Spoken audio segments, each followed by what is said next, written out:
La lecture de presse du jour sur Alliance 92. Les nouvelles, tout de suite pour commencer notre lecture de presse. Préparatifs électoraux, la Sénite. Mais le paquet, c'est le grand titre ici, fourni par le journal en ce lundi 7 octobre. À une vingtaine de jours du premier tour de la présidentielle, la Commission électorale nationale indépendante pour la transition mobilise tous ses moyens pour fignoler les détails techniques liés à ce scrutin.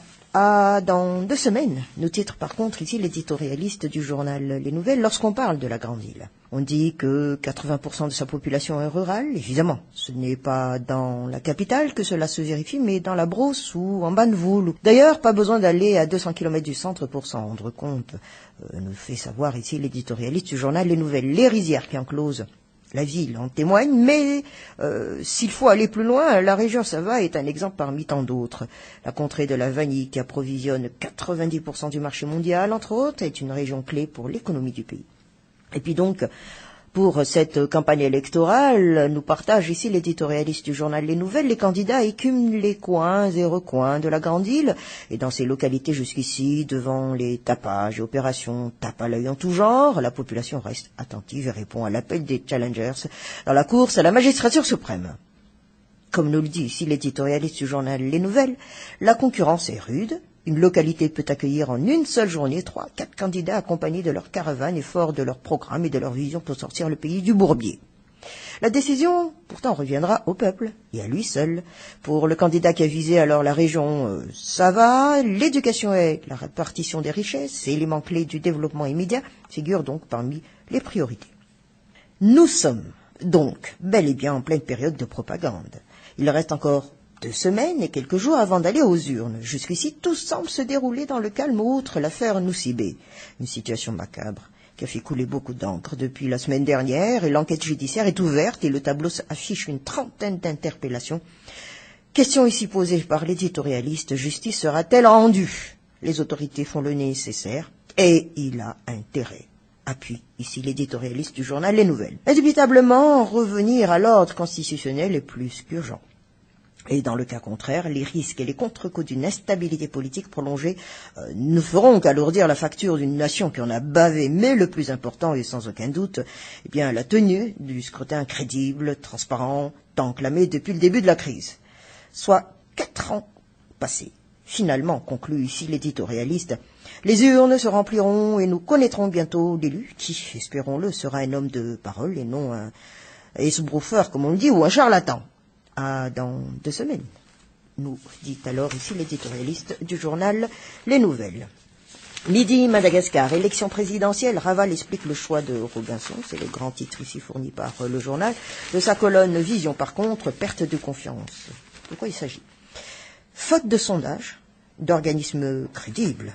Il est bien difficile, nous partage ici Vision de Midi Madagascar, à cette étape, mi-parcours, d'avoir une idée du candidat qui perce vraiment et qui devance largement ses concurrents à partir de sa campagne de propagande.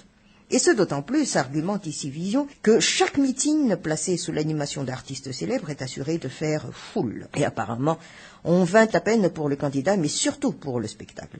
Toujours est-il que c'est un moment unique avec la population à laquelle on profite pour transmettre le message qui distingue et qui doit permettre de remporter la partie. Les candidats communicateurs s'en sortent mieux que d'autres, constate ici Vision de Midi Madagascar. Et le processus électoral se déroule jusqu'à présent normalement. Les observateurs de l'Union européenne ont regagné tôt ce matin les régions où ils assumeront leur mission. Le bulletin unique et son utilisation nourrissent en ce moment auprès des électeurs le plus d'inquiétude. Soulève ici Vision de Midi Madagascar. On craint que les explications ne touchent jamais les endroits isolés et éloignés sans moyens de communication. En effet, même dans la capitale, beaucoup de gens démunis qui ne possèdent ni télé ni radio n'ont encore reçu d'informations, encore moins de formation sur l'usage du bulletin. Et puis les interviews micro-trottoirs réalisées par la presse en témoignent, confirme ici Vision de Midi Madagascar. Des organisations ont raison de craindre de nombreuses fraudes électorales à cause de cela dans les coins reculés du pays où les analphabètes affluent. Enfin, le gouvernement a bien fait de calmer la population de Noussibé, de ramener la paix sociale à cet endroit touristique connu mondialement. La vindicte populaire devrait rappeler aux autorités les missions sacrées que la population attend de sa justice et ses forces de l'ordre. La perte de confiance qu'elle a exprimée à travers des actes barbares devrait susciter chez toute autorité la prise de conscience de ses responsabilités, nous dit ici Fusion de Midi-Madagascar. L'Express de Madagascar, législatif, les partis politiques portés disparus. C'est le grand titre ici fourni. De la légende, les partis politiques sont curieusement les grands absents des législatives. Les candidats indépendants formeront la majorité parlementaire, une situation paradoxale et aberrante qui constitue une fenêtre ouverte à une majorité à géométrie variable et à la corruption. Plus en profondeur, eh bien, une participation timide si on parle des législatives. À quelques exceptions près, les partis politiques abandonnent la course aux législatives au profit des groupements ou des indépendants. Le manque de visibilité sur l'échiquier politique risque de perdurer. Nous dit d'emblée ici déjà l'Express de Madagascar. Et à la lecture de la liste partielle des candidats aux législatives publiée par la CENIT, eh bien, les candidats proposés au nom des partis sont presque insignifiants. Toujours par rapport aux candidats, les candidats ou les dirigeants des partis préfèrent miser sur l'idée de plateforme pour la députation. Et c'est le cas par exemple de Miarakam Président Radzuel, le Vonduna Politique Amrei, Malagas Miaramieng, la mouvance Ravalman en fait parti. Et plusieurs candidats à la présidentielle ne semblent pas non plus disposer d'une liste propre à la députation. La tendance de ces dernières années reste encore d'actualité, à savoir le foisonnement des candidats sous des couleurs indépendantes. Et à la lumière de la liste partielle affichée à l'Arbi, nous fait remarquer ici l'Express de Madagascar, plusieurs candidats qui se présentent sous les couleurs indépendantes sont issus des partis d'envergure régionale, voire même locale. Ainsi donc, Jean-Éric Rakoutarson, enseignant en droit constitutionnel, indique que les législatives en cas de confirmation de la tendance actuelle signifient que les formations politiques ne font pas leur travail. Or, pour lui, elles devraient surtout être présentes lors de la députation, sinon cela ne sert à rien d'avoir un parti. Et à l'allure où vont les choses, le système d'un parlement à géométrie variable pourrait revenir en force toujours selon Jean-Éric Rakoutarson. L'élaboration de la loi sur les partis, pour dégager les tendances claires, semble ne servir à rien. Le marchandage entre les candidats à la présidentielle qui vont aller au deuxième tour et les indépendants risque de faire rage entre les deux tours. Et ces derniers préfèrent voir l'évolution de la situation avant de se positionner par rapport à la présidentielle. Tout cela est source de corruption, regrette l'enseignant en droit constitutionnel. Nous partage ici l'Express de Madagascar. La Gazette de la Grande Île, Pierrot Radonarvé, le ralliement du parti Arema, c'est le grand titre ici donné. Mais laissons la politique là où elle est. Rentrée scolaire des privés, quitte de leur avenir. Question ici posée par la Gazette de la Grande Île. C'est le lundi que la plupart donc des écoles privées ont ouvert leurs portes pour l'année scolaire 2013-2014. Une rentrée qui arrive à temps pour les écoles privées qui, on le sait bien, ne disposent d'aucune rentrée d'argent pendant les vacances. Et la rentrée est attendue avec impatience par les enseignants pour, entre guillemets, revivre et mettre fin à leurs problèmes d'argent. Les écoles privées s'autofinancent grâce aux frais d'études des élèves, les collages que ces élèves doivent payer chaque mois pour le salaire des enseignants, le fonctionnement et divers frais et obligations comme la GIRAMA, l'IRSA du personnel, etc. Mais le doute subsiste pour certaines écoles qui ont un problème d'effectifs, car les recettes mensuelles de l'établissement doivent couvrir les dépenses mensuelles. D'où il n'y a pas assez d'élèves, il n'y a pas de recettes et donc le problème est encore là. Bien entendu, affirme ici la Gazette de la Grande Île, l'État subventionne actuellement les écoles privées, mais quelle subvention? Une goutte d'eau. Aussi, les écoles privées auraient toujours cet éternel problème d'insuffisance, et à la longue, nous dit ici la Gazette de la Grande Île, les enseignants sont découragés. Et au beau milieu de l'année scolaire, ils démissionnent. Et qui en sont les victimes? Eh bien, aussi l'avenir des écoles privées à Madagascar est incertain et nécessite une solution pérenne, conclut ici la Gazette de la Grande Île. Le journal La Vérité, mi-parcours de la campagne électorale, dernière ligne droite pour persuader les électeurs, en titre ici fourni. Mais parlons un peu de la propreté de la ville. Des coins de rue s'empestent de plus en plus, nous titre ici le journal La Vérité. L'insuffisance et la méconnaissance des pissoirs publics sont généralement les raisons déclarées qui poussent certains Tanariviens à uriner sur la voie publique lorsque l'envie devient pressante. D'autres, par contre, se plaignent des 50 ariars ou des 100 ariars qu'il faut payer pour pouvoir utiliser ces toilettes publiques et disent ne pas comprendre pourquoi payer pour un service public.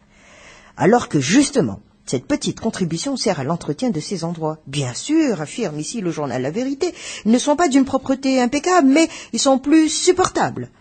Et enfin, d'autres répondent franchement, utiliser les coins de rue comme pissoir, juste par habitude ou plutôt par mauvaise habitude. Et en cette période de froid, justement, les envies d'uriner sont fréquentes. Et les hommes en particulier sont les plus prompts à aller là où ils peuvent enfin se satisfaire ce besoin primaire.